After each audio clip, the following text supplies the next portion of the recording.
wajibi ne, alama ce ta imani in an taɓa manzon Allah sallallahu alaihi wasallam ka nuna kana son annabi. Kuma duk yanda zaka iya bada gudunmuwa da taimako ka bayar dan ladabtar da wanda ya zagi annabi ko ya ci mutuncin manzon Allah sallallahu alaihi wasallama.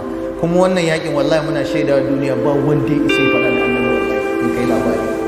Kuma duk wanda ya zagi annabi ko ya ci mutuncin annabi to ya shaurari masifar da za ta tunkare shi.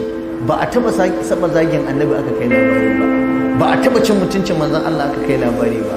Duniya gaba ɗaya ta shaida da falalarsa da matsayinsa da darajarsa. Kuma a duniyance wannan cin mutuncin yancin ɗan adam ne. Shi manzon Allah, is he not a human being? Shi ba ɗan adam bane ba? Ina a human rights? Where are you? Kuna ina?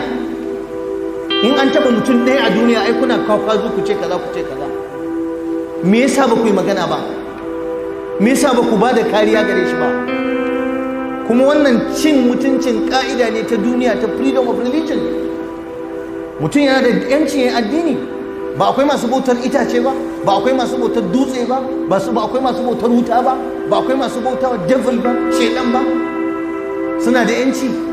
To dan me za a zo ana taba mana abin da muka yarda da shi, muka amintu da shi? Me alakar yin mutumin annabi a zage shi? An hana musulmi sallah, an rufe musu masallatai.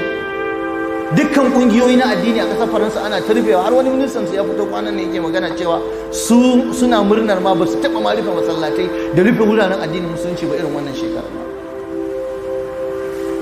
Kaga mutane suna sallah a titi, suna yawo da portable microphone, portable loudspeaker, sai dai in sallah ta kama su kawai su tsaya a titi su zo su yi sallah don an rufe musu masallatai. Duniya ta zuba ido tana kallo, ba za a yi magana ba.